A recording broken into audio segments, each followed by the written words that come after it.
Hindi na magiging huli sa mga programang pangkalusugan ang mga mahihirap na Pilipino kapag si Pastor Apollo C. Quiboloy na ang naupo sa Senado.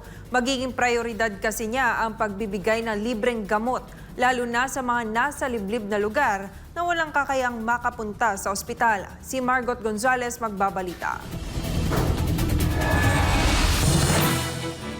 We need a healthy Philippines. Puro kailangan malusog ang mga tao. Matanda man o bata man o binata man o dalaga o babae man. Isa ito sa mga pangunahing programa na isusulong ni KOGC leader Pastor Apollo C. Quiboloy kapag siya'y pumasok sa Magic 12 sa darating na halalan sa Mayo.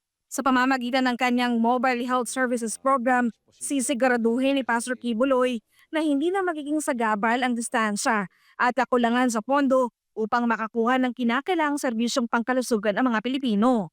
Magkakaroon na ng mas mabilis at mas malawak na akses ang mga kababayan natin, lalo na ang mga mahirap at mga nasa liblib na lugar upang matugunan ang kanilang mga pangangailangang medikal at mapanatili ang kanilang kalusugan.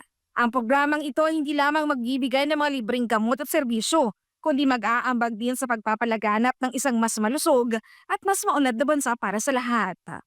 Kaya sa kalusugan, iniendorso ko ang Mobile Health Services Program upang dalhin ang serbisyo ng kalusugan sa lahat ng ating mga mamamayan. Mga kabilang na rito ang pamamahagi ng libreng gamot. Direkta ito sa mga liblib na pamayanan gamit ang mobile clinic sapagkat hindi lahat maka-afford ng pumunta sa ospital. Ayon kay Pastor Apollo C. Quiboloy, batid niya ang matinding sakripisyo at pagtsatsaga ng ating mga kababayang kailangang pumila ng mahaba at maghintay ng matagal, makakuha lamang ng libreng gamutan. Nasaksihan mismo ni Pastor Quiboloy ang kalunos-lunos na kalagayan sa isang pampublikong ospital sa Metro Manila, kung paanong siksikan ng mga pasyente, kulang sa pasilidad at tila pinagsasakripisyohan ang kalusugan dahil sa kakulangan sa gamot at serbisyo.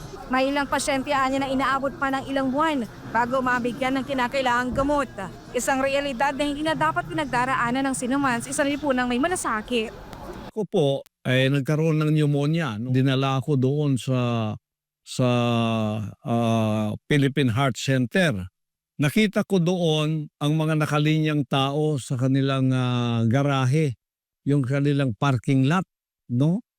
Nagtanong-tanong ako, ang iba doon nasa 1 buwan, 2 buwan, 3 buwan na doon sila.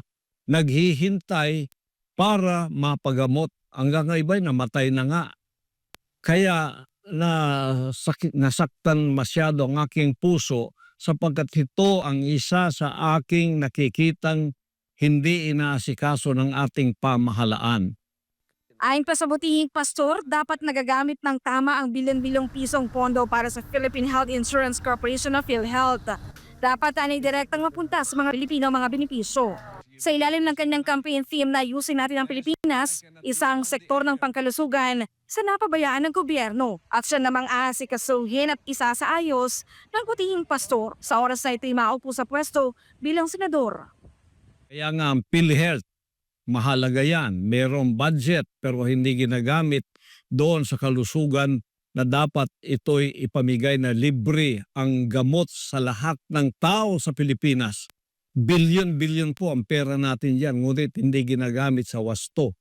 So, ipalalawak ko ang saklaw ng PhilHealth upang masaklaw ang mas marami panggamot, outpatient, pangangalaga, at mga programa sa pagpapagaling o yung rehabilitation para sa mga pamilyang may mabababang kita. Para sa Diyos at Pilipinas, kumahal, Margot Gonzalez, SMNI News.